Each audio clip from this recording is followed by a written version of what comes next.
جس آیت مبارکہ کو آپ کے سامنے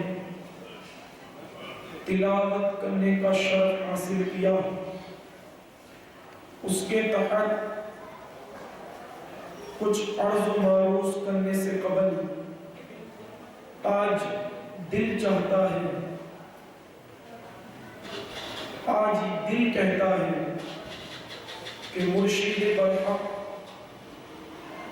پیران پیر روشن ضمیر حضرت شیخ عبدالقادر جیلانی بڑے پیر کی بارگاہ میں کچھ منقبت کے اشعار ترنم کی شکل میں پیش کرو۔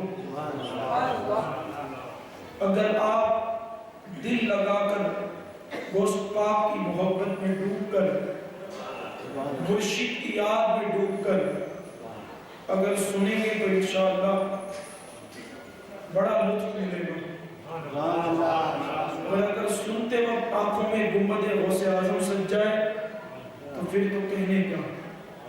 آئیے منقبت کے کچھ اشعار پیش کروں، اس سے پہلے جھوم جھوم کر دل لگا کر مصطفیٰ جان رحمت شمع بزم ہدایت کعبے کے بدر الدجا طیبہ کے شمس الضحا نوشہ بزم جنت دانہ سبل ختم الرسل کونین کے والی خسرو خوبا سیاح لامکہ حادث انس و جان مکی سردار مدنی تاجدار دونوں عالم کے مالک و مختار یعنی جناب احمد مجتبی محمد مصطفیٰ ارواحنا فداک صلی اللہ تعالیٰ علیہ وسلم کی بارگاہ میں جی لگا کر مچل مچل کر درود پاک کا نظرانہ پیش کرنے کی کوشش کریں۔ پڑھے اللہم صلی اللہ سیدنا و مولانا محمد علی صلی اللہ علیہ وسلم صلاۃ و سلام علیک یا رسول اللہ صلی اللہ علیہ وسلم۔ پیر نصیر الدین نصیر گیلانی رحمت اللہ تعالی علیہ اپنے دادا جان شیخ عبدالقادر جیلانی کی بارگاہ میں یوں منقبت پڑھتے ہیں اور کہتے ہیں، محشر میں مغفرت کی خبر غوث پاک ہے، محشر میں مغفرت کی خبر غوث پاک ہے،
کہ ہم نے تم کو ساری امتوں سے بہتر بنایا.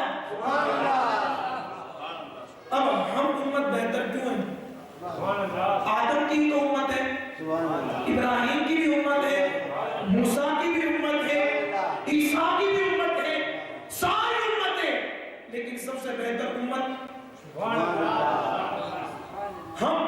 اس کی وجہ تسمیہ کیا؟ اس کی وجہ سے طے کی تڑپ کے بولے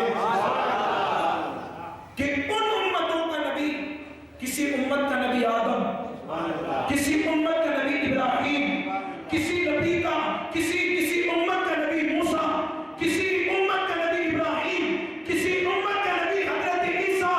لیکن اے امت محمدیہ, تمہارے لیے خوشخبری ہے کہ تم اس نبی کی امت ہو جو سارے نبیوں کا امام ہے,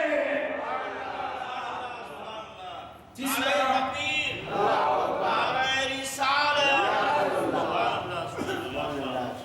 سارے نبیوں کی امام کی ہم امت ہے. الحمدللہ. دوسری بات, اور حضور کی امت کی صفت کیا ہے؟ یہ امت سب سے بہتر امت کیوں ہے؟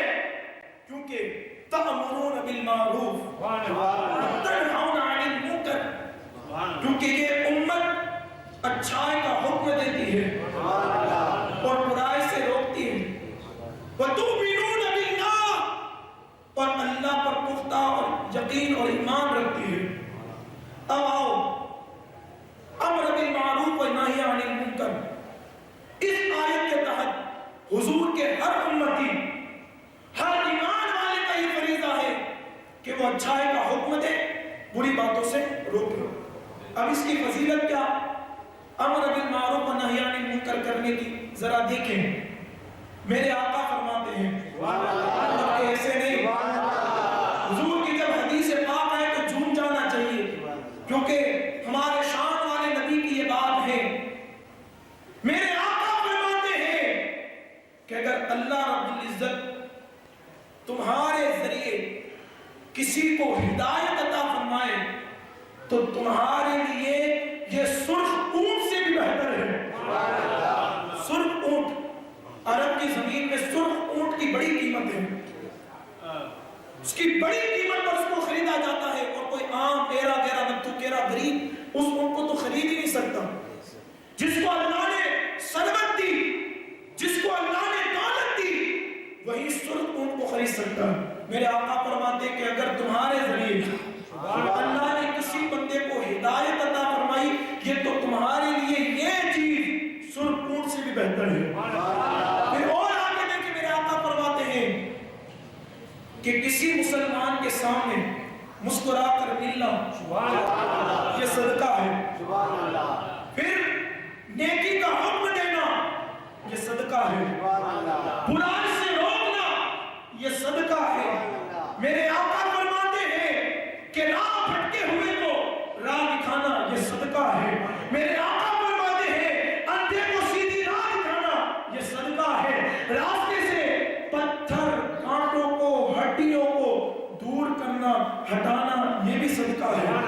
میرے آقا فرماتے کہ تم اپنی ڈول سے کسی دوسرے مسلمان بھائی کی ڈول کو پانی سے بھر دو, یہ بھی صدقہ ہے. پھر حضرت موسیٰ علیہ السلام نے رب کی بارگاہ میں عرض کی, میرے اللہ اس شخص کا بدلہ کیا ہے, اس شخص کا صلہ کیا ہے کہ جو شخص اپنے بھائی کو بلائے اور بلا کر اسے نیکی کا حکم کرے, برائی سے روکے, نیکی کے قریب کرے, برائی سے دور کرے, تو میرے اللہ اس کا صلہ کیا ہے؟ اللہ رب العزت ارشاد فرماتا ہے, میرے موسیٰ اس کا صلہ اور اس کا بدلہ یہ ہے کہ ہمیں اللہ اس کو ہر کلمے کے عوض میں اس کے نامہ اعمال میں 1,000 عبادت کا ثواب عطا فرماؤں گا. پھر میری رحمت کو یہ گوارا نہیں کہ وہ بندہ جو امر بالمعروف ونہی عن المنکر کرتا ہے, میری رحمت یہ نہیں چاہتی, بلکہ میری رحمت کو یہ شرم آتی ہے کہ وہ بندہ جہنم کی آگ میں جلایا جائے. اب ذرا دیکھیں کہ جو نیکی کا حکم دیتا ہے, برائی سے روکتا ہے, تو اللہ ہر لفظ کے بدلے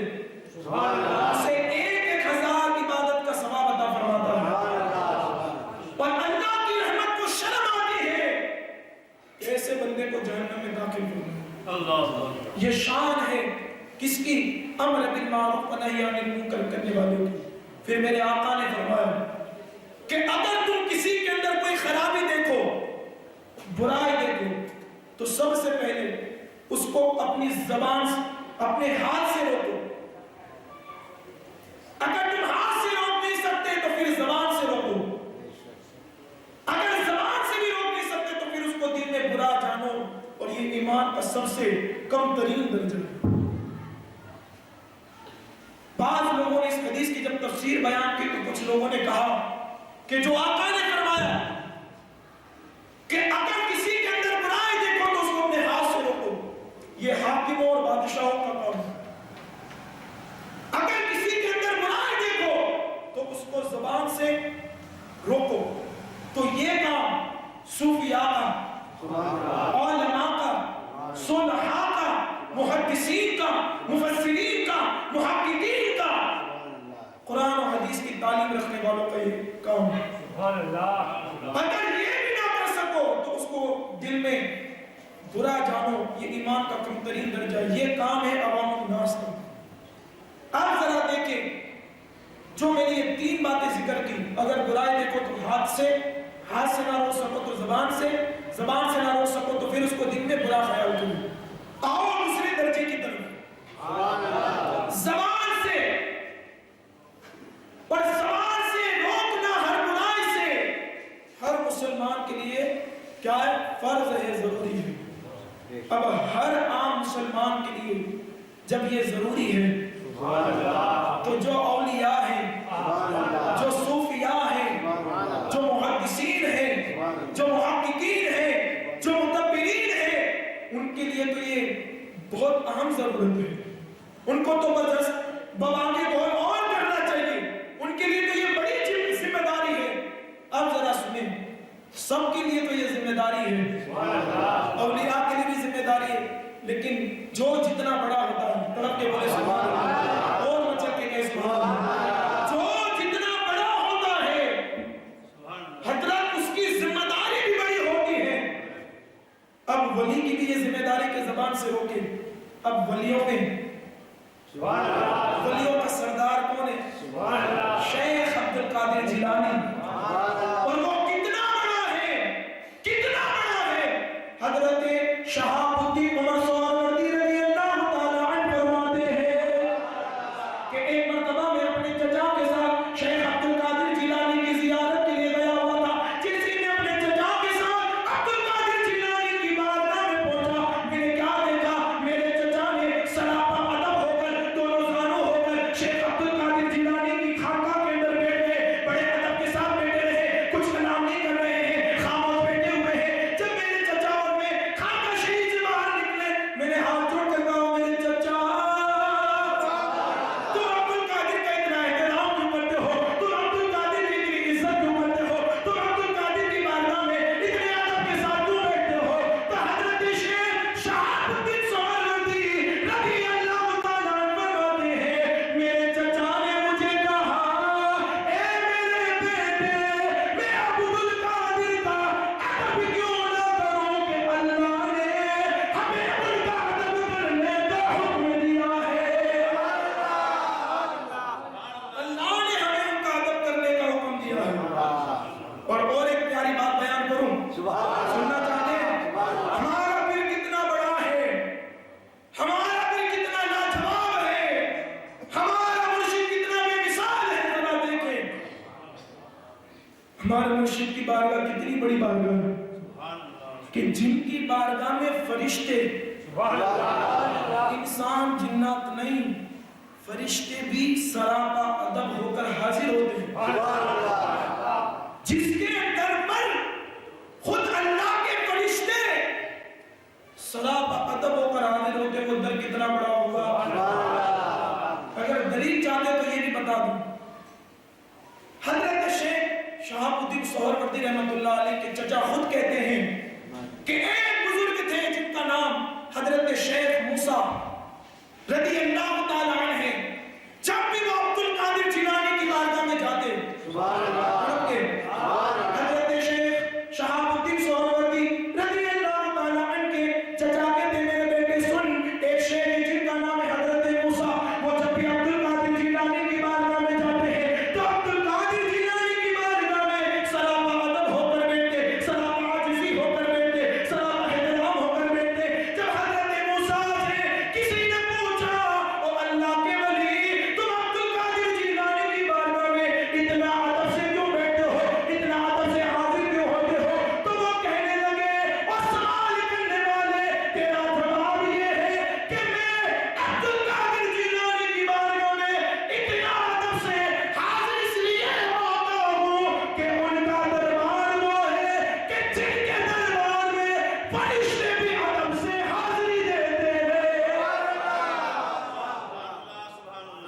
جس کے دربار میں فرشتے ادب سے حاضر ہیں، وہ در کتنا بڑا ہوگا؟ جب در اتنا بڑا ہے تو وہ ذات کتنی بڑی ہوگی؟ کتنی بڑی ہوگی ذات؟ انشاءاللہ ہم نے سننا ہے آگے. ابھی تو کمالات غوث اعظم کی طرف ہم پڑھے ہی نہیں، لیکن جس کا مقام فی الحال کے اندر بے شمار درائج ہیں، لیکن ایک درجہ ایسا ہے کہ جس کا نام ہے وراء الورا. یہ اللہ نے درجہ کسی کو نہیں عطا فرمایا. اگر یہ وراء الورا کا درجہ اگر کسی کو عطا کیا تو آپ کے اور میرے مرشد شیخ عبدالقادر جیلانی کو عطا فرمایا. پھر غوثیت کبریٰ کا منصب بھی اگر اللہ نے تا قیامت تک جس کے سر پر سجا کر رکھا ہے، وہ کوئی اور نہیں، تیرا اور میرا پیر شیخ عبدالقادر جیلانی. اتنا بڑا پیر، اتنا بڑا مرشد، اتنا بڑا آقا، جب اتنے بڑے ہیں، ولیوں کے امام، جناتوں کے امام، انسانوں کے امام، قادریوں کے آقا، جب اتنے بڑے ہیں اور آج بھی کسی کو اگر ولایت ملتی ہے تو وہ عبدالقادر جیلانی کے قدموں کے صدقے میں ملتی ہے. اگر عبدالقادر چاہتے ہیں تو ولایت عطا کی جاتی ہے، اگر عبدالقادر نہ چاہے تو کسی کو ولایت کی بو بھی نہیں ملتی. آج غوث پاک کے در کو چھوڑ کر لوگ کہہ رہے ہیں کہ ہم تو ولی ہیں، ہم تو یہ ہیں وہ ہیں. میں کہتا ہوں حضرت بعد میں سب کچھ ہو لینا، پہلے غوث پاک کا غلام بن جائے. پھر اگر تو کہے گا کہ میں غوث پاک کے دربار میں مقبول ہوں تو بات سمجھ میں آتی ہے. سب کچھ بعد میں بننا، اور ولی اس وقت تک نہیں بنتا جب تک کہ وہ غوث پاک کے در کی غلامی اختیار نہیں کرتا. کیونکہ آج بھی ولایت عطا کرنے کا منصب مصطفیٰ کے صدقے، مولا علی کی عطا سے، سیدہ فاطمہ کی دعا سے، حسن کے کرم سے اگر کسی کو عطا کی گئی ہے تو وہ شیخ عبدالقادر جیلانی کو مرتبہ عطا کیا ہے. بس یہ میں نے بتا دیا اتنا بڑا. جب ہر مسلمان کی یہ ذمہ داری ہے کہ وہ امر بالمعروف و نہی عن المنکر کرے، تو جو بڑا ہو اس کی تو بڑی ذمہ داری ہے. اب سنیں، میں اپنے اصل عنوان کی طرف آنا چاہتا ہوں. شیخ عبدالقادر جیلانی کے دل میں بھی یہ جذبہ تھا، امر بالمعروف و نہی عن المنکر. لیکن پڑھ رہے ہیں کتنا پڑھو.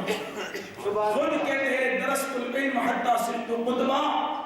عبدالقادر نے اتنا پڑھا کہ میں قطب بن گیا. پڑھتے پڑھتے جو قطب بن جائے وہ شیخ عبدالقادر جیلانی ہے.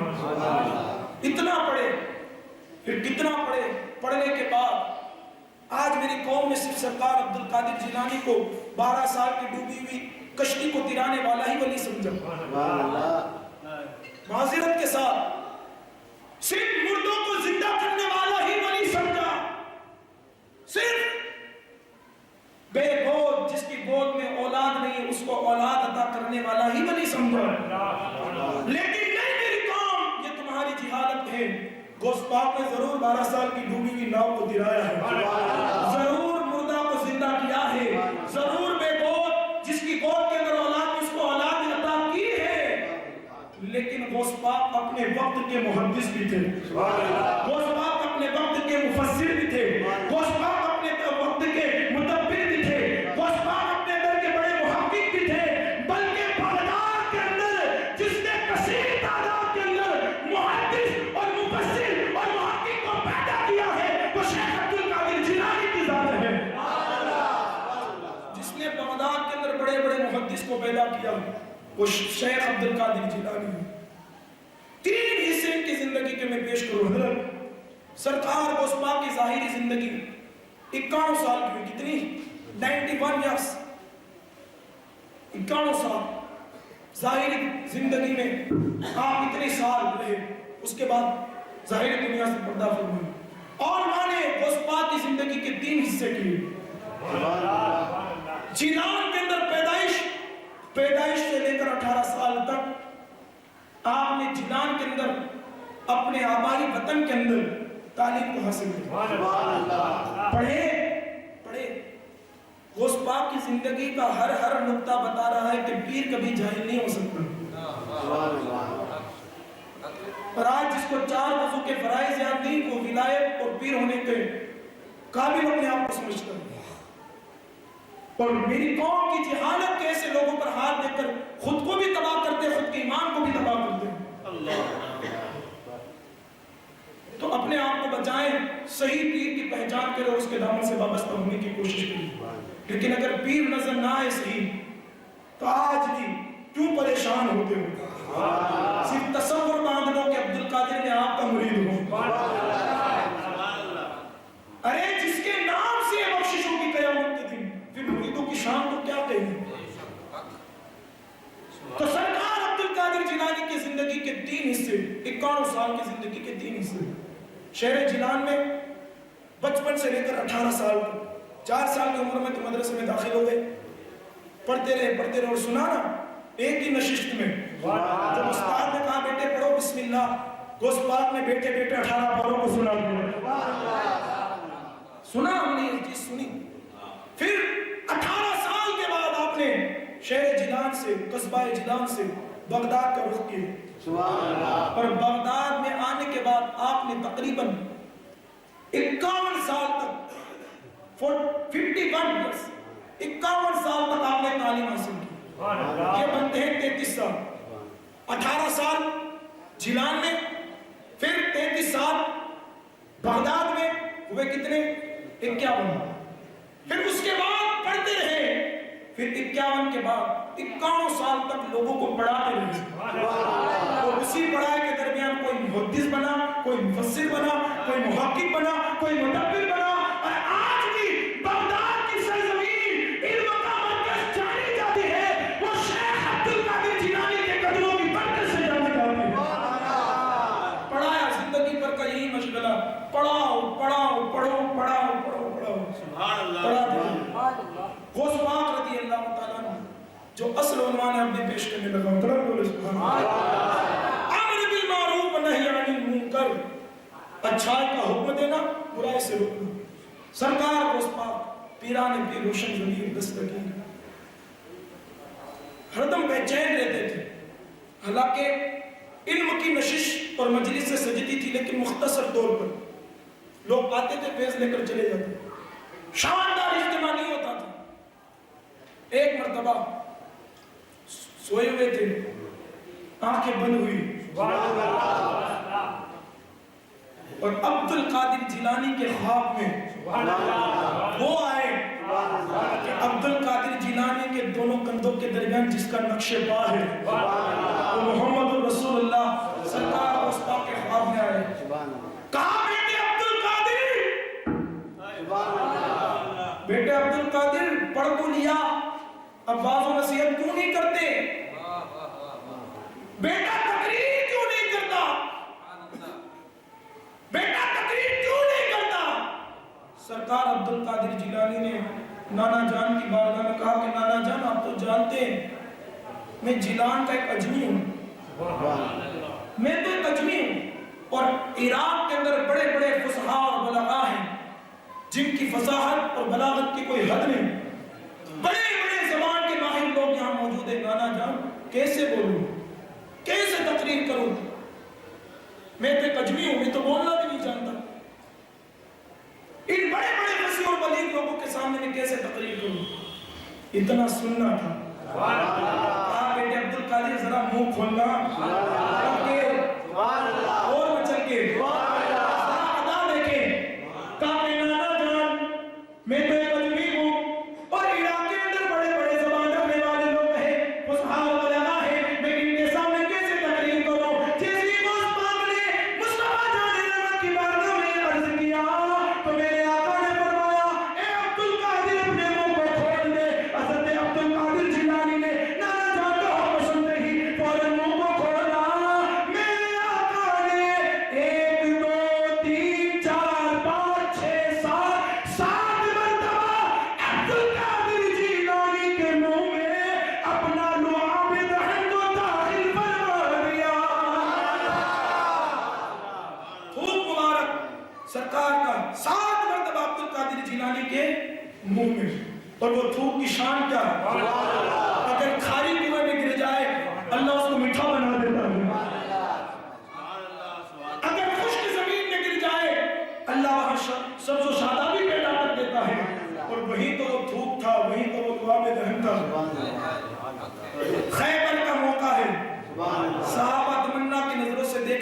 مصطفیٰ ہمیں بلائیں گے، جھنڈا ہمیں دیں گے۔ میرے آقا نے مجمع کی طرف دیکھا اور کہا علی کہاں ہے؟ علی کہاں ہے؟ کہا یا رسول اللہ ان کی آنکھوں میں کچھ تکلیف ہے، ان کی آنکھوں میں کچھ تکلیف ہے۔ کہا کہ علی کو لے کر آؤ۔ مولا علی آئے، سراپا ادب پر کھڑے رہے مصطفیٰ کے بر۔ کہا کہ علی تمہیں جانا ہے خیبر سبحان اللہ اور فتح کرنا ہے۔ کہا یا رسول اللہ میری آنکھوں میں تو تکلیف ہے، کیسے جو؟ کہا بس اتنی بات؟ سبحان اللہ۔ میرے آقا نے اپنی لعاب دہن کو نکالا، علی کے آنکھ پر لگایا، جیسی لگانا تھا اللہ نے شفا عطا فرما دی۔ اور علی کہتے ہیں کہ مصطفیٰ کا جب تھوک مبارک لعاب دہن مجھ علی کی آنکھ پر لگا، پہلے تو دکھتا تھا لیکن وہ دیکھنا کچھ اور تھا، لیکن جیسے مصطفیٰ کا لعاب دہن لگا اللہ نے میری نگاہوں میں اور شفا عطا فرما دی اور روشنی عطا فرما دی۔ یہ تھوک مبارک کی شان عبد القادر جیلانی کے منہ میں 7 مرتبہ۔ پھر کہا بیٹے اب بولو۔ گویا کہ جب مصطفیٰ کا لعاب دہن حضرت غوث پاک کے شکم مبارک میں منہ سے ہوتا ہوا داخل ہوا تو سرکار غوث پاک کے سینے کے اندر علم کی ندیاں پھوٹنے لگی، علم کے سمندر پھوٹنے لگے۔ مصطفیٰ نے فرمایا بیٹے عبد القادر اب فکر نہ کرو، کل سے تم نواز و نصیحت کرنا، اور جو لوگ راہ ہدایت سے بھٹکے ہوئے ہیں ان کو اللہ کے قریب کر دینا۔ چند لمحے گزرے تھے، ابھی نانا گئے، تھوڑی دیر کے بعد بابا آئے، چل کے بابا آئے، اور بابا بھی کون؟ میرے آقا فرماتے ہیں انا مدینۃ العلم و علی بابها، میں علم کا شہر و علی اس کا دروازہ ہے۔ وہ یوں نہ کہوں کہ علم کا شہر گیا اور اس شہر کا دروازہ آیا، علم کا شہر گیا، علم کا دروازہ اس شہر کا دروازہ آیا۔ کہا کہ بیٹے عبد القادر مولا علی خواب میں آئے، کہا کہ بیٹے عبد القادر بیٹے باز و نصیحت کیوں نہیں کرتا؟ کہا کہ بابا جان آپ تو جانتے ہیں میں اجمی ہوں، اور عراق کے اندر بڑے بڑے فصیح اور بلیغ لوگ رہتے ہیں، ان کے سامنے تقریر کیسے کروں؟ مولا علی نے کہا بیٹے منہ کھولنا، بیٹے منہ کھول۔ بابا علی آئے، کہا بیٹے منہ کھول۔ حضرت غوث اعظم دستگیر نے فوراً اپنے منہ کو کھول دیا، جسے منہ کو کھولا مولا مرتضیٰ نے، وہ شہر علم کے دروازے نے، مصطفیٰ کے پیارے نے، خلیفۃ الرسول نے، مولا مرتضیٰ نے حضرت غوث اعظم کے منہ کے اندر 6 مرتبہ اپنے تھوک مبارک کو داخل فرما دیا۔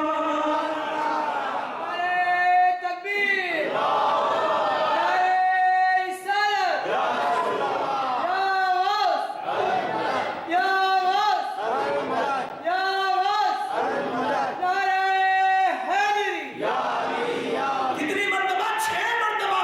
اور کہا بیٹے عبد القادر اب فکر نہ کر، ٹینشن نہ لے، اب بیٹے کر تقریر، اور جو لوگ راہ ہدایت سے بھٹکے ہوئے ہیں ان کو راہ ہدایت پر لا اور خدا کے قرب کے قریب لا۔ عبد القادر جیلانی نے بڑی عاجزی سے پوچھا بابا ایک بات سمجھ نہیں آئی، لوگ کہتے ہیں کہ ہم مصطفیٰ کے برابر ہیں، ہم مصطفیٰ کے برابر، مصطفیٰ ہمارے بھائی معاذ اللہ رب العالمین، ایسے لوگوں کے چہروں پر 1000 بار لعنتیں۔ ارے جس کے برابر فرشتوں کا سردار نہ ہو سکے اس کے برابر آج کا ایک پلید انسان کیسے ہو سکتا ہے؟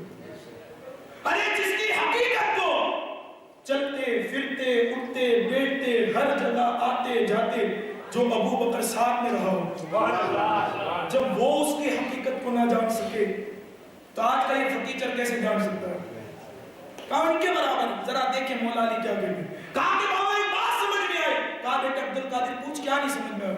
کہا کہ آپ سے پہلے نانا جان آئے تھے اور انہوں نے میرے منہ کے اندر 7 مرتبہ ڈالا، اور آپ نے 6 مرتبہ، آپ بھی چاہتے تو 7 مرتبہ ڈالتے۔ مولا علی مسکرانے لگے۔ کہا کہ بیٹے مصطفیٰ جان رحمت صلی اللہ تعالیٰ علیہ وسلم کی ادب کی خاطر میں حضور کے برابر کیسے ہو سکتا ہوں؟ میں آقا کے برابر کیسے ہو سکتا ہوں؟ وہ علی جو باب مدینۃ العلم ہے، جو داماد مصطفیٰ ہے، جس کا جنتی ہونا یقینی ہے، اور کیسے جنتی تو ہے لیکن قیامت کے دن اللہ جنت کو بھی بانٹنے کا اگر درجہ کسی کو عطا فرمائے گا تو وہ مولا علی کو عطا فرمائے گا۔ جنت کو بانٹنے والے خود کہہ رہے ہیں کہ ہم حضور کے برابر کیسے ہو سکتے ہیں؟ جسے اپنا یقینی جنتی ہونا نہیں ہے وہ اپنے آپ کو حضور کے برابر کہہ رہے ہیں۔ معاذ اللہ رب العالمین، اللہ پاک ایسے لوگوں کو ہدایت نصیب فرمائے اور ہم لوگوں کو حقیقی معنی میں حضور کی سچی محبت عطا فرمائے۔ پھر کیا ہوا؟ 7 مرتبہ حضور کا دعا، 6 مرتبہ سبحان اللہ اس کا علی کا، اب اس کا فیضان بھی کیسا بڑھا۔ ارے 1400 سال کے بعد جب مصطفیٰ اور علی کے اولاد کے علم کی یہ شان ہے تو خود مصطفیٰ اور علی کا جب دعا میں دہن جب غوث پاک کے حلق میں گیا ہوگا تو وہاں علم کا مقام دیا۔ پھر غوث اعظم دستگیر کہ بغداد کی جامع مسجد میں منبر سجدی ہے، سبحان اللہ، سارے خطیبوں کا امام، سارے مقرروں کا امام، سارے ولیوں کا امام مسجد پر جلوہ فروز ہوتے ہیں اور شان بھی کیا خطاب کی، 3 مرتبہ کہتے الحمدللہ الحمدللہ الحمدللہ۔ کسی نے پوچھا عبد القادر جیلانی 3 مرتبہ الحمدللہ الحمدللہ الحمدللہ کیوں کہتے ہیں؟ میرے مرشد تیری شان پہ قربان سبحان اللہ۔ اس پاک فرماتے کہ جب میں پہلی مرتبہ کہتا ہوں الحمدللہ تو کائنات میں جتنے فرشتے ہیں سبحان اللہ سب میری محفل میں حاضر ہو جاتے ہیں سبحان اللہ۔ جب دوسری مرتبہ کہتا ہوں الحمدللہ تو جتنے جنات ہیں سارے میرے محفل میں حاضر ہوتے ہیں سبحان اللہ۔ اور جب تیسری مرتبہ کہتا تو سارے انسان کی توجہ میری طرف ہو جاتی ہے اور میری محفل میں حاضر ہوتے ہیں سبحان اللہ۔ اب سنیں سرکار غوث کی محفل کا کمال تو بعد میں سناؤں گا، پہلے محفل کو سجانے کا کمال دیکھیں۔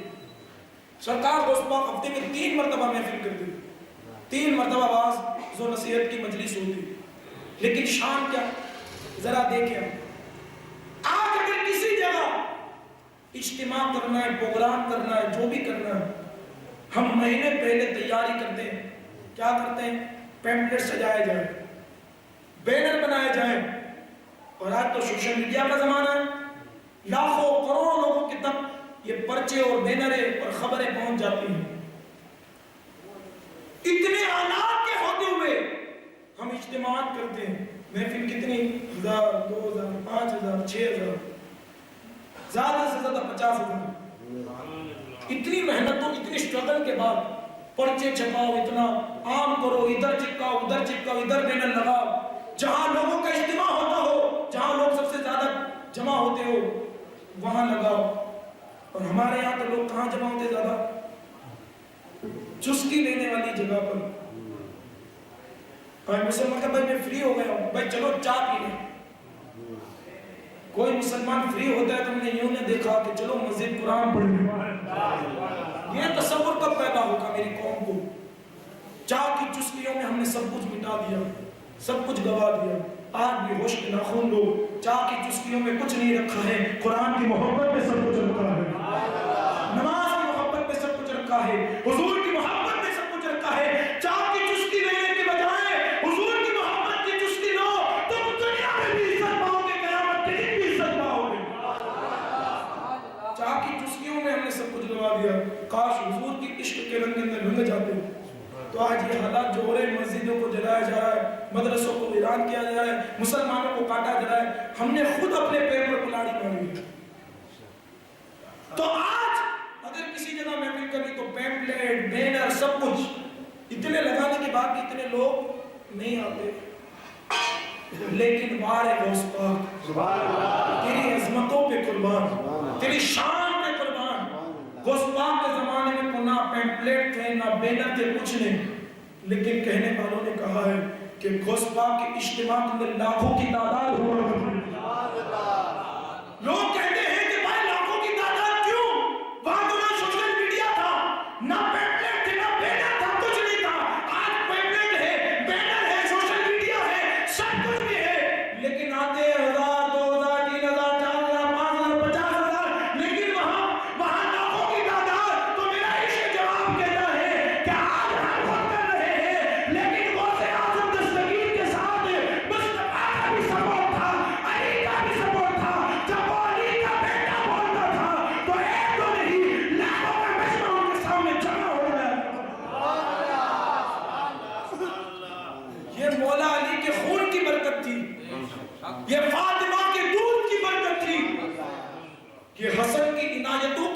تھی، لاکھوں کی تعداد میں، اور وہ ایک دوسری شان،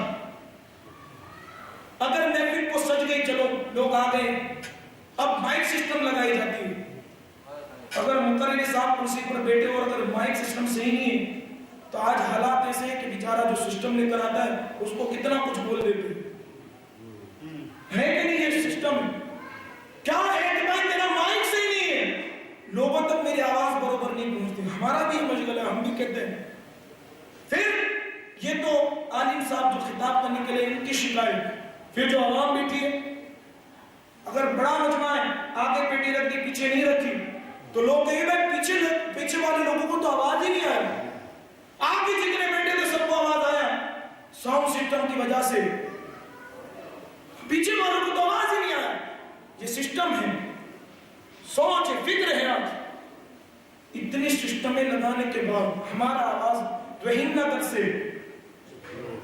کوٹ وستار تک نہیں پہنچتا، رحیم نگر سے وڈالہ تک نہیں پہنچتا، اتنی سسٹمیں لگانے کے بعد ہمارا آواز یہاں سے پاڈامار تک نہیں پہنچ سکتا۔ لیکن عبدالقادر تھی آواز کی کیا شان ہے، آپ مسند اور بیٹھ کے کہنے والوں نے کہا کہ جب عبدالقادر خطاب فرماتے 40 منٹ تک اسے آدم کا آواز سنائی دیتا، 40 منٹ تک 40 کہا کہ وہ کیسے آج تو آواز نہیں پہنچتا، ذرا سن، وہ آواز کے اندر مولا علی کے خون کی برکت تھی، فاطمہ کے دودھ کی برکت تھی، حسن کی اداؤں کی برکت تھی۔ ارے 40 منٹ تو دور، جب عبدالقادر جیلانی منبر پر خطاب کرتا تھا تو عرش پر جتنے فرشتے ہیں وہ بھی غوث اعظم کے خطاب کو سنا کرتے تھے۔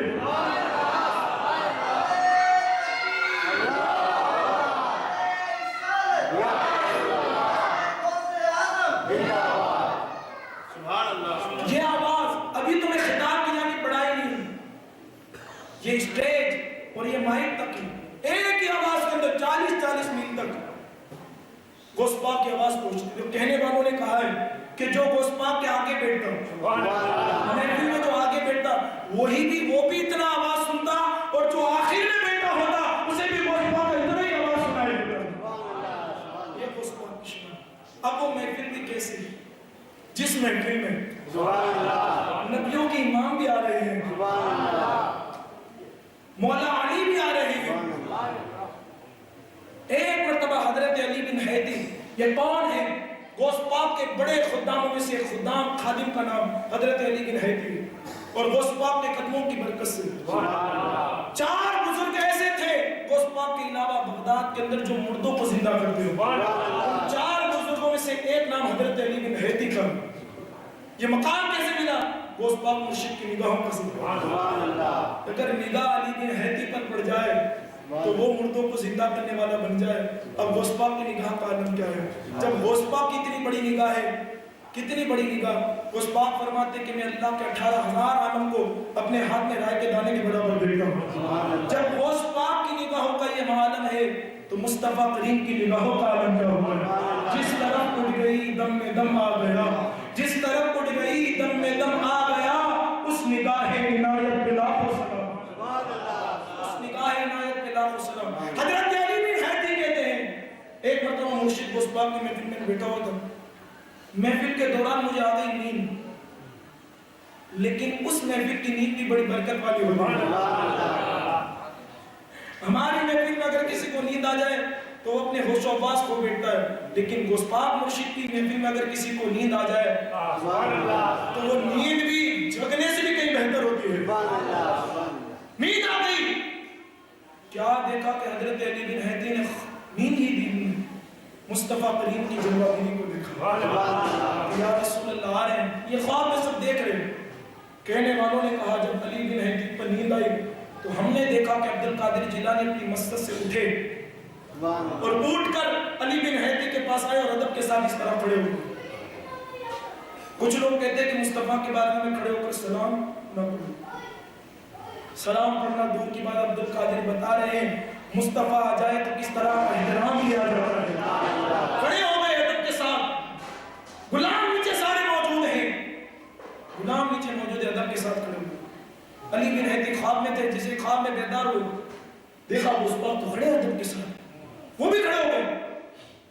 پاک کے مرشد سو گیا تھا لیکن خواب میں بڑی چیز دیکھی. کہا کہ بیٹے علی بن ہیتی کیا دیکھا؟ کہا کہ سو تو رہا تھا لیکن میں نے دیکھا کہ آپ کی مجلس میں محمد رسول اللہ آئے ہوئے. پھر کہا کہ پیرو مرشد آپ میرے پاس اس طرح ادب کے ساتھ کیوں کھڑے ہیں؟ غوث پاک نے فرمایا بیٹے علی بن ہیتی تو خواب میں دیکھ رہا تھا.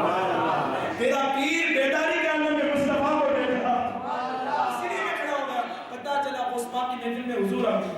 پھر حضور کے بعد ذرا دیکھیں خضر غوث پاک کی محفل میں بیٹھنے والے ایک خادم نے کہا ایک مرتبہ مرشد غوث پاک بیٹھ کر واعظ کر رہے تھے, خطاب کر رہے تھے, واعظ و نصیحت کر رہے تھے. کیا دیکھا کہ اچانک غوث پاک شروع محفل میں شروع بیان میں منبر سے اٹھتے ہیں اور آسمان کے اندر پرواز کرنے لگتے ہیں, آسمان کے اندر اڑنے لگتے ہیں. محفل والوں نے دیکھا غوث پاک تو پرواز کر رہے ہیں, اڑ رہے ہیں.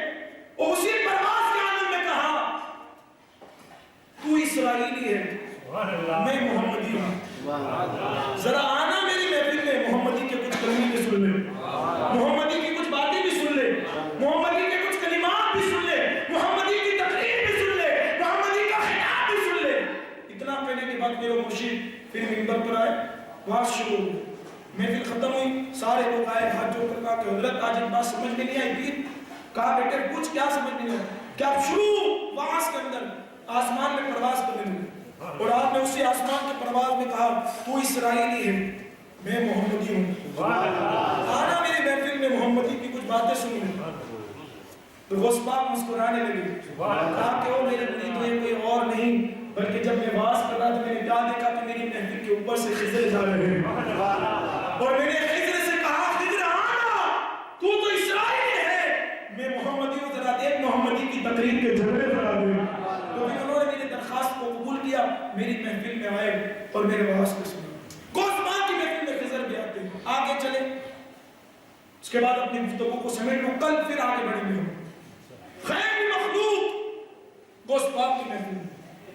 ایک مرتبہ کسی محفل والے نے کہا, غوث پاک واعظ کر رہے تھے کہ واعظ کرتے کرتے ایک جملہ کہا کہ اگر اللہ تعالیٰ چاہے سبحان اللہ رب کے طرف کیسے اگر اللہ تعالیٰ چاہے تو سبز رنگ کے پرندے بھی میری محفل میں میرے کلام کو سننے کے لیے کلام کو سننے کے لیے آئے. اتنا لبوں سے نکلنا تھا علی کے بیٹے کے, فاطمہ کے دلارے کے, حسن کی دعاؤں کے, اتنا نکلنا تھا. کیا دیکھا کہ غیب سے سبز رنگ کا پرندہ آیا. آنے کے بعد غوث پاک کے آستین کے اندر داخل ہو گیا اور وہ اندر ہی رہا اور غوث پاک کی گفتگو کو سنتا رہا. یہاں تک کہ کہا گیا ایک مرتبہ شروع تقریر کے اندر کہا کہ اگر اللہ تعالیٰ چاہے, اگر اللہ تعالیٰ چاہے تو سبز رنگ کے کئی پرندے میری محفل میں آئے اور میری تقریر کو سنے, میری گفتگو اور میرے کلام کو سنے. اتنا کہنا تھا. وہ لب بھی کتنے عظیم تھے, وہ کتنے پیارے لب تھے. جب غوث پاک کے لبوں کی شان یہ ہے کہ ایک مرتبہ بات نکلتی نہیں کہ اللہ قبول کرتا ہے. جب لبے غوث اعظم کا مقام یہ ہے, لبے مصطفیٰ کی شان پتلی پتلی گلے قدس کی پتیاں, ان لبوں کی نزاکت پہ لاکھوں سلام. کہا کہ اگر اللہ چاہے تو سب رنگ کے پرندے میرے محفل میں آئے, میری باتوں کو سنے, میری تقریر کو سنے. اتنا کہنا تھا کہ محفل والوں نے کیا دیکھا کہ غیب سے کئی سبز رنگ کے پرندے اڑتے ہوئے آئے اور غوث پاک کی محفل میں بیٹھ گئے اور غوث پاک کی تقریر کو سننے لگے. یہاں تک کہ کسی نے کیا خوب کہا کہ ایک مرتبہ سرکار غوث پاک قدرت کے موضوع پر تقریر کر رہے تھے, قدرت کے عنوان پر, اور غوث پاک کی محفل کی شان یہ تھی جو بندہ جس ارادے سے آتا تھا کہ میں اس عنوان پر تقریر سنوں, جب وہ بیٹھتا تھا تو غوث پاک کے لبوں پر اسی عنوان پر تقریر ہوا کرتی. تیاری کر کے نہیں, وہاں تو تیاری کا تصور ہی کیا, وہاں تو چھما چھم مولا علی اور مصطفیٰ کی خیرات بڑھ رہی تھی, وہاں تو چھما چھم رحمتیں برس رہی تھی. تو کیا دیکھا کہ ایک مرتبہ آپ قدرت کے موضوع پر تقریر کر رہے تھے, بیچ تقریر میں ایک پرندہ اڑتا ہوا عجیب الخلقت تھا, بہت عجیب و غریب تھا. جیسے ہی اڑتا ہوا آیا تو ساری لوگوں کی توجہ اس کی طرف ہوتا ہے نا بھائی کبھی کہ جیسے تقریر ہو رہی ہے اور بیچ اندر کچھ ہو جائے تو لوگوں کی نظر اس طرف ہو جاتی ہے. غوث پاک کی محفل آیا, سارے لوگوں کی نظر اس طرف. جیسے لوگوں نے اس طرف دیکھا تو غوث پاک جلال میں آئے, اور جلال میں آ کر کہا کہ اگر میں چاہوں تو ابھی اس پرندے کے ٹکڑے ٹکڑے ہو جائیں. یہ جملہ کیا نکلنا تھا کہ جلال غوث اعظم کی وجہ سے وہ پرندہ ٹکڑے ٹکڑے ہو کر زمین پر گرتا ہے. پھر جیسے لوگوں نے دیکھا کہ یہ تو تڑپ رہا ہے, لوگوں کو رحم آیا تو غوث پاک بھی بڑے رحیم تھے. پھر ایک نظر ڈالی, اللہ نے اس کو زندگی عطا فرمائی. جلال غوث اعظم بہت بڑی چیز ہے. آج ایک بات پیش کرو, اس کے بعد اپنی گفتگو کو سمیٹیں. جلال غوث اعظم ان پلیدوں سے خصوصی طور پر کہتا ہوں کہ جس کو غوث پاک کی نیاز سے تکلیف ہے, جس کو غوث پاک کے جانب سے تکلیف ہے, جس کو غوث پاک کے ذکر سے تکلیف ہے, سن لے. اب غوث پاک کو سمجھتے کیا ہے, ایک زمانے کے اندر جو بغیر غوث پاک کا نام لیتا تھا وہ جل کر راکھ ہو جائے گا. یہ تو یوں سن کے غوث پاک کی یہ رحمت ہے کہ تجھے کچھ ہو نہیں رہا, لیکن اگر بغداد سے کرنٹ والی نظر ہو گئی تو کیا قیامت تک تیرے خاندان کا نام و نشان موجود نہیں رہے گا. جلال کے ساتھ غوث پاک کی خانقاہ میں صرف بغداد کے لوگ نہیں آتے تھے, بڑے بڑے ملکوں سے بڑے بڑے ابدال اور بڑے بڑے کتب آیا کرتے تھے صرف محفل کو تقریر کو سننے کے لیے. غوث پاک بھی بڑے سخی تھے, کیونکہ سخی کا بیٹا بھی سخی ہوتا ہے, سخی کا بیٹا بھی سخی ہوتا ہے. آؤ درے زہرا پر پھیلائے ہوئے دامن, یہ ہے نسل کریموں کی لجپال گھرانہ ہے. میرے کریم سے کر قطرہ کسی نے مانگا, دریا بہا دیے ہیں دربے بہا دیے. غوث پاک کے اور خاندان اور غوث پاک کی سخاوت کے کہنے تو کیا, ارے اتنے سالوں کے بعد جب ان کا بیٹا میرا سے یہ شاہ اگر اتنا دے سکتا ہے تو پھر غوث پاک کا دینا کتنا عظیم ہوگا. ذرا کوئی جولی پھیلا کر تو دیکھا ہے. میں کہتا ہوں کہ اگر بغداد کا فیضان, بغداد کے در کی خیرات اگر اونا والوں حاصل کرنی ہے, چلے جاؤ میرا سے یہ شاہ کے مزار پر, اللہ تمہیں بغداد کی خیرات اسی در پر عطا فرمائے. لیکن ہماری محرومی ہے کہ ہم جاتے نہیں, جانے کی کوشش کی. غوث پاک کا جلال سخاوت تھی بڑی. جتنے بھی مشائخ باہر سے آتے تھے ان کے لیے کھانے کا انتظام ہوتا. مریدوں سے کہا, خادموں سے کہا کہ دسترخوان لگاؤ. دسترخوان لگایا گیا. دسترخوان لگانے کے بعد کھانا ہو گیا موجود. اتنے میں جیسے لوگ کھانے کے قریب تھے, غوث پاک نے اپنے خادم سے بھی کہا, یہ دیکھو ہوتی عاجزی, یہ ہوتی انکساری, یہ ہوتا ہے تواضع, یہ ہوتا ہے عدل و انصاف. اپنے خود کے خادم سے کہا کہ تو بھی میرے ساتھ بیٹھ اور کھانا کھا. خادم تھا روزے سے, کہا کہ حضرت میں تو روزہ ہوں, میں کیسے کھاؤں. عبد القادر جیلانی کا بیٹے فکر نہ کر, کھا لے. سبحان اللہ, کھا لے. کہا کہ میں تو روزے سے ہوں. بیٹے کھا لے, اللہ تعالیٰ تجھے روزے کا ثواب عطا فرمائے. کھا لے. کہا کہ میں تو روزے سے نہیں کھاؤں گا. کہا کہ بیٹے کھا لے, اللہ رب العزت تجھے 1000 روزوں کا ثواب عطا فرمائے. کہا کہ حضرت میں تو روزے سے نہیں کھاؤں گا. سرکار غوث پاک اور جلال میں کہا کہ بیٹے کھا لے, اللہ تجھے جہانوں کے برابر روزے کا ثواب عطا فرمائے. پھر بھی کہا کہ میں تو نہیں کھاؤں گا. اس وقت جلال طاری ہوا. جیسے جلال طاری ہوا, غوث پاک نے ایک نظر ڈالی اور وہیں تڑپ کر گرا اور تڑپنے لگا. لیکن کچھ لوگوں کو رحم آیا, غوث پاک نے اپنی رحمت کی نظر ڈالی, اللہ نے فوراً اس کو شفا عطا فرمایا. یہ جلال غوث اعظم 3 ابدال پرواز کر رہے تھے. 1 2 3 ابدال. کتنے ابدال؟ 3. کوئی سنی یا وہابی کی بات نہیں کر رہا ہوں. کوئی انسانوں میں وہ بلند مرتبہ جو ابدال کو آپ سمجھتے کیا ہے, ولی سے بھی بڑا مقام ابدال کا ہوتا ہے. پرواز کر رہے تھے غوث پاک کی خانقاہ کے اوپر سے. دو نے کہا بھائی اسٹاپ, ٹھہر جاؤ. آگے غوث پاک کی خانقاہ ہے, ذرا سنبھل کر, وہاں سے پرواز نہیں کرنا, ورنہ تو جو پر ہے وہ بھی چلے جائیں گے. 2 ابدال سمجھ گئے کہ بھائی یہاں بیعت بھی نہیں. 2 نے تو سائڈ اختیار کر لی کہ بھائی یہاں کوئی کام نہیں بنے گا, اگر بیعت بھی ہو گئی نا تو جو ہے وہ بھی چلا جائے گا. سائڈ اختیار کر لی. ایک تھا جس کو اپنے علم پر, اپنے تقوی پر, اپنی ابدالیت پر بڑا ناز تھا, بڑا گھمنڈ تھا. کہا کہ وہ بھی ولی ہے, میں بھی ولی ہوں. وہ بھی ابدال ہے, میں بھی ابدال ہوں. وہ بھی کتب ہے, میں بھی کتب ہوں. میں کیوں ان کا احترام کروں. جیسے کے ساتھ خانقاہ کے اوپر سے گزرا. غوث پاک کی نظر تو بہت دور کی بات ہے، خانقاہ کے اندر اللہ نے اتنا جلال رکھا ہے، اوپر سے کیا گزرنا تھا، اللہ نے فوراً اس کے دونوں پروں کو چھین لیا اور تڑپتا ہوا غوث پاک کی خانقاہ کے دروازے پر آ کر گر گئے. جیسے گرا تڑپ رہا تھا. اتنے میں حضرت علی بن ہیتی غوث پاک کے خادم آئے، دیکھا کہ غوث پاک کے دربار پر کوئی تڑپ رہا ہے، کیونکہ یہ درد وہ ہے کہ جہاں جو تڑپتا ہے اس کو شفا عطا کی جاتی ہے، جو روتا ہوا آتا ہے وہ ہنستا ہوا جاتا ہے، جو گنہگار آتا ہے وہ توبہ کے ساتھ جاتا ہے، جو کافر آتا ہے وہ مسلمان بن کر جاتا ہے، غریب آتا ہے سخی بن کر جاتا ہے، امیر بن کر جاتا ہے. یہاں تو کوئی رسوا اور یہاں کوئی تڑپتا نہیں. یہ کون ہے تڑپ رہا؟ حضرت علی بن ہیتی تعجب کے ساتھ خانقاہ میں داخل ہوئے. مرشد ایک بات سمجھ گئی، آپ کی خانقاہ میں جو تڑپتا ہے تم تو اس کو ایک نگاہ سے سدھار دیتے ہو، لیکن باہر میں تڑپ رہا ہے. سرکار غوث پاک نے کہا میرے علی بن ہیتی ذرا اس سے ہی پوچھ کے وہ کیوں تڑپ رہا ہے، ذرا اس سے ہی پوچھ. حضرت علی بن ہیتی گئے اور پوچھا کہ بھائی کیا ہوا؟ کہا کہ بڑی بے ادبی ہو گئی کہ میں نے آپ کے مرشد کی خانقاہ کی بے ادبی کی تو اللہ نے مجھ سے سارے کمالات کو چھین لیا. اور یاد رکھیں غوث پاک کی بارگاہ وہ ہے کہ جہاں اگر کوئی مردود ہو جائے تو غوث پاک کی نگاہ اس کو مقبول بناتی ہے، اور مقبول کو ان کی نگاہ مردود بناتی ہے. کہا کہ میرے سے بے ادبی ہو گئی. حضرت علی بن ہیتی کو رحم آیا، فوراً خانقاہ میں گئے، کہا کہ حضرت اس کو معاف کر دو. غوث پاک باہر تشریف لائے، رحمت کی نظر ڈالی، اللہ نے فوراً اس کو اپنا لے عطا فرما دی. خیرو یہ غوث پاک کا در بے ادبی نہ کرو. 11ویں کا انکار کرنے والوں، نیاز کا انکار کرنے والوں تمہارے خاندان میں بھی آئیں گے، لیکن الحمدللہ ہم تو 11ویں کو ماننے والے ہیں، غوث پاک کو چاہنے والے ہیں، اس سے محبت رکھنے والے ہیں. غوث پاک سے عقیدت کو مضبوط رکھو، دامن کو سختی کے ساتھ تھام لو. آج بس یہی ہم نے گفتگو کو سمیٹ دی.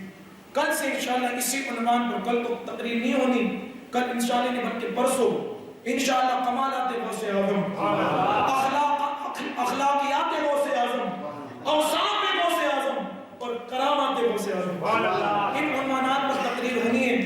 اگر آپ انشاءاللہ بڑے ذوق کے ساتھ آئیں گے تو بڑا مزہ آئے گا. آئیے اللہ رب العزت کی بارگاہ میں دعا کریں، اللہ کریم ہمیں غوث پاک کے دل کی خیرات عطا فرمائے، غوث پاک کے ذکر کو سن کر اپنے دلوں کو تازگی پیدا کرنے کی توفیق عطا فرمائے. اللہ رب العزت ہمیں قادری فقیروں میں شامل فرمائے، قیامت کے دن غوث پاک کا قرب عطا فرمائے، غوث پاک کے ہاتھوں سے جام کوثر پینا نصیب فرمائے. ان سبھی کے دلوں میں اللہ رب العزت 11ویں کی نیاز اور غوث پاک کا احترام پیدا کرنے کی توفیق عطا فرمائے. ہم سب کو غوث پاک کے محبوبین کے دیار سے قریب رہنے کی توفیق عطا فرمائے، اولیاء کے مزارات سے قریب رہنے کی توفیق عطا فرمائے، ان مزارات کا خوب سے خوب ادب کرنے کی توفیق عطا فرمائے. اللہ رب العزت نے ہماری محفلوں کو سرکار غوث پاک کے سب کے اپنی بارگاہ میں قبول فرمائے. جتنے لوگ یہاں حاضر ہیں اللہ سب کی حاضری کو قبول فرمائے. السلام علیکم.